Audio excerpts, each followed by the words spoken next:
Hello दोस्तों, कुछ ऐसे पढ़ें सफलता के लिए यूट्यूब चैनल पर आपका हार्दिक स्वागत है। आज हम पढ़ते हैं हुण वंश के विषय में।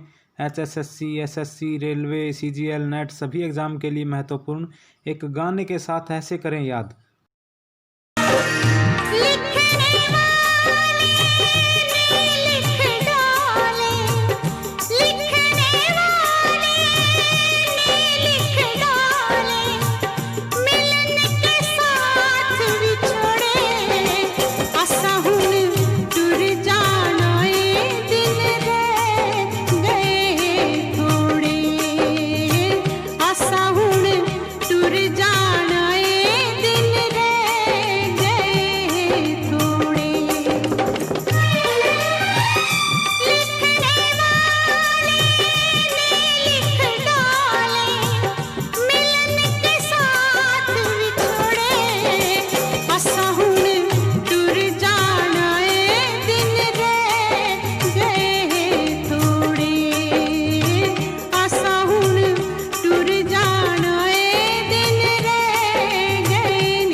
हुण वंश को दोस्तों हम एक ट्रिक से पढ़ेंगे कि इसकी स्थापना किसने की। ये एक जो अभी सॉन्ग सुना है हमने, असा हुण तुर जाना वे दिन रह गए नी थोड़े, इससे क्या याद हो जाएगा दोस्तों? असा हुण से हो जाएगा हुण वंश।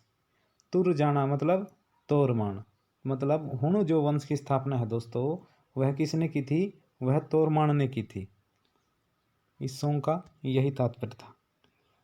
हुण वंश जो है मध्य एशिया की रहने वाली एक असभ्य, लड़ाकू तथा निर्दयी जाति थी। क्या थी दोस्तों? ये असभ्य, लड़ाकू है, निर्दयी जाति थी। हुण लोग चीन देश की सीमा पर रहते थे। जो लोग हैं चीन देश की सीमा पर रहते थे। इन लोगों को बंजर भूमि, प्रतिकूल जलवायु, जनसंख्या में वृद्धि तथा चीनी साम्राज्य के विस्तार के कारण अपना देश छोड़ना पड़ा।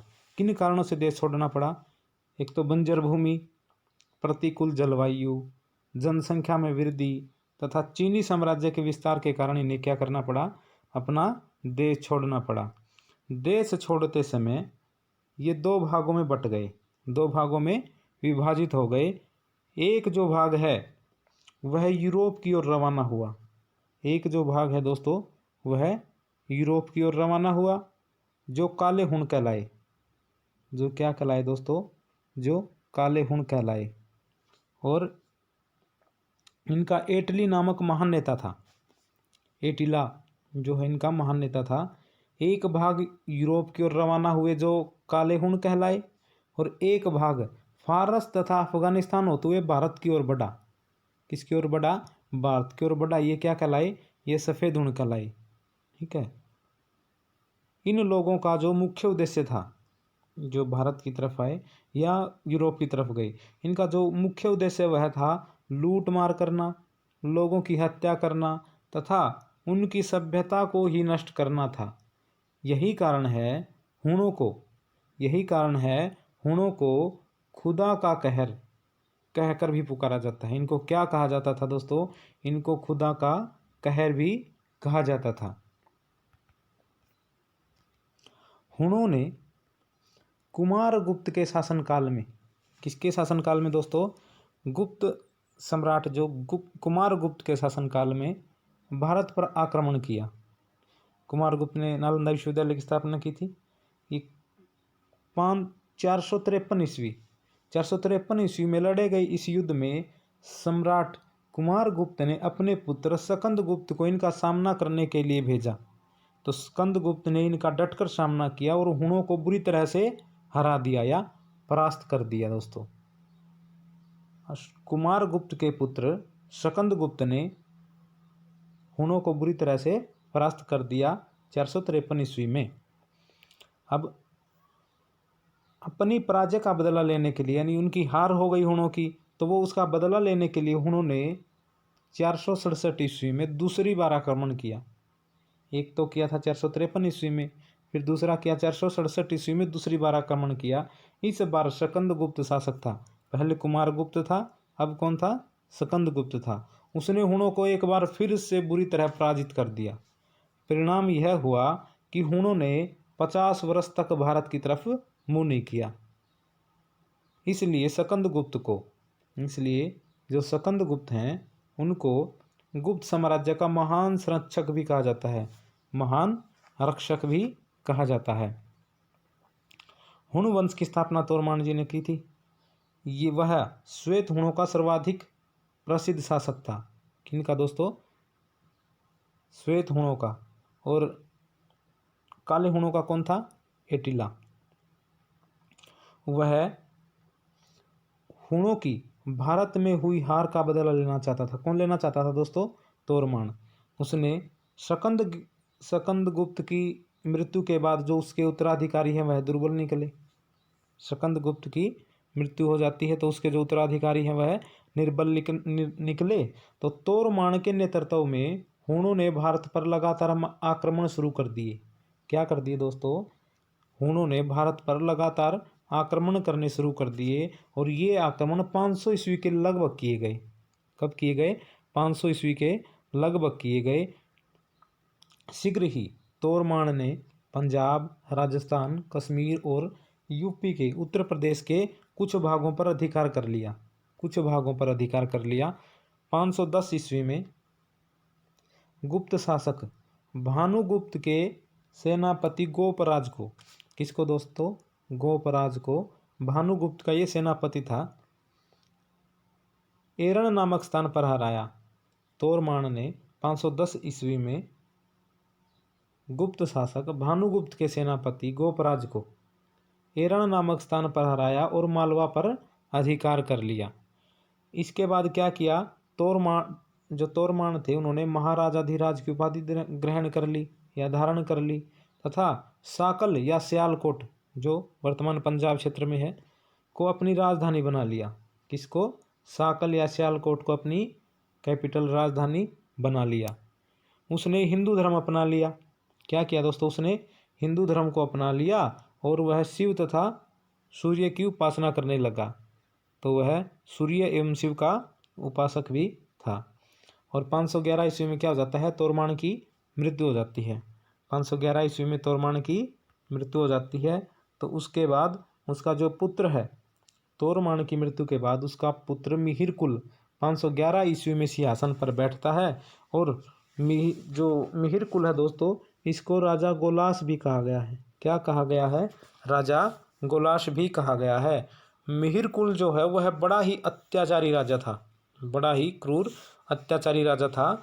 उसे भारतीय एटिला या भारतीय नीरो के नाम से भी पुकारा गया है। क्या पुकारा गया दोस्तों? से भारतीय एटिला या भारतीय नीरो के नाम से भी जाना जाता है। 528 ईस्वी के लगभग मिहिरकुल तथा उत्तरी भारत के राजाओं के बीच एक भयंकर युद्ध होता है और इस युद्ध में जो मिहिरकुल है वह हार जाता है और मिहिरकुल हार जाता है। तो इन मिहिरकुल के बाद इनका कोई बढ़िया जो शासक है वह इतना उत्तराधिकारी नहीं होता है और इनका पतन हो जाता है। मिहिरकुल संभवतः शिव का उपासक था दोस्तों। किसका उपासक था? शिव का उपासक था। एक ग्वालियर मध्य प्रदेश में शिलालेख में बताया गया है कि मिहिरकुल ने सूर्य का मंदिर बनवाया था, अर्थात वह सूर्य का उपासक भी था। शिव का उपासक तो था ही, साथ में सूर्य का उपासक भी था। ठीक है। मिहिरकुल की जो मृत्यु है वह 542 ईस्वी में हो जाती है और इसके पिता की जो मृत्यु है वह हुई थी 511 ईस्वी में और इनकी जो मृत्यु है मिहिरकुल की वह दोस्तों 542 ईस्वी में हुई थी।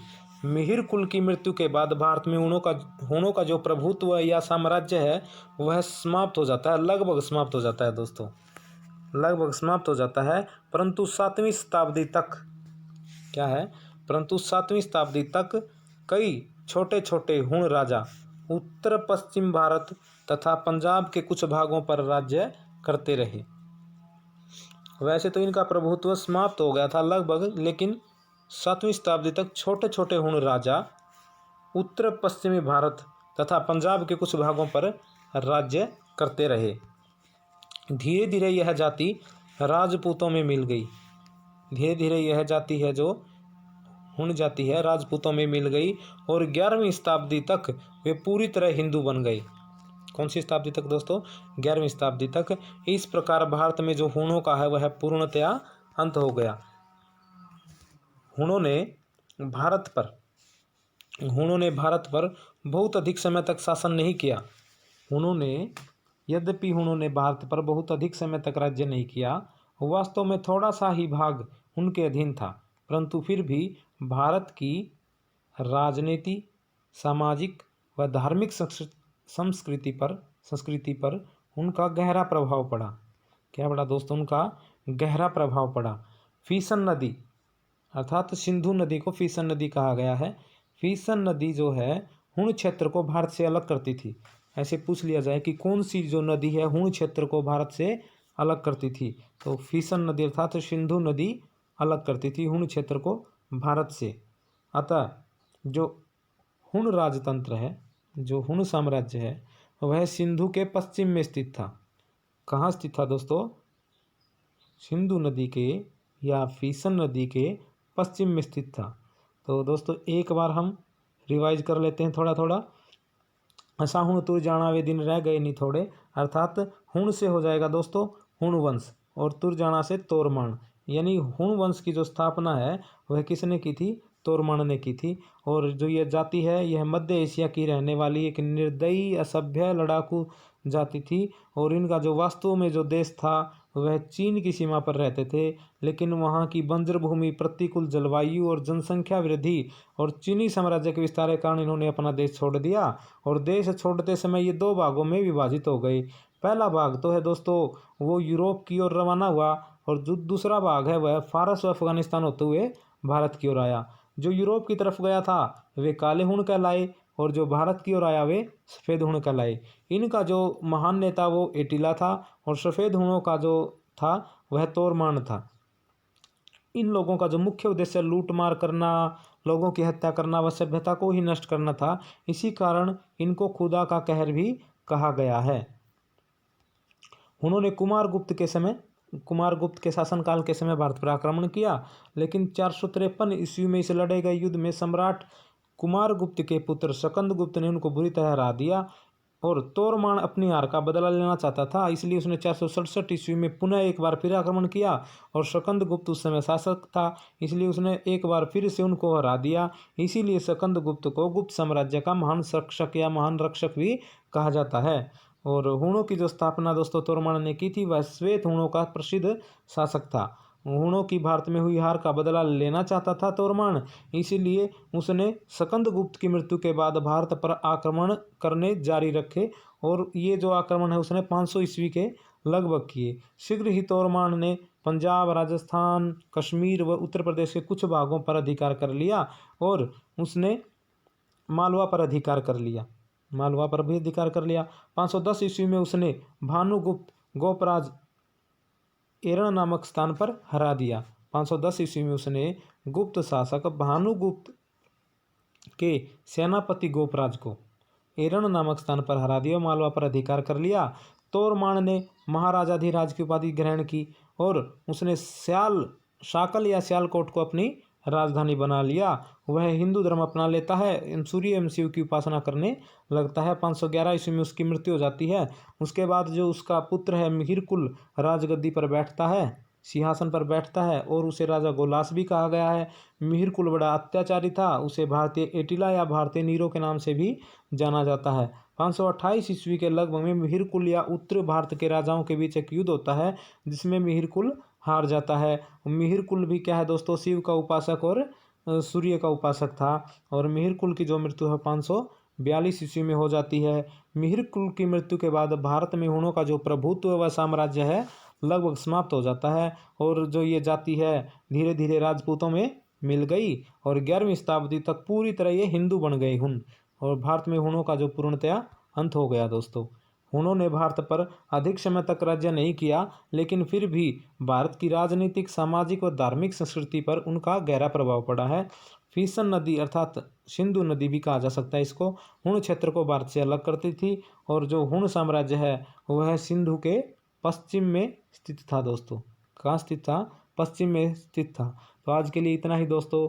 अगर आपको वीडियो पसंद आए तो लाइक करना, शेयर करना, सब्सक्राइब करना। धन्यवाद। जय हिंद।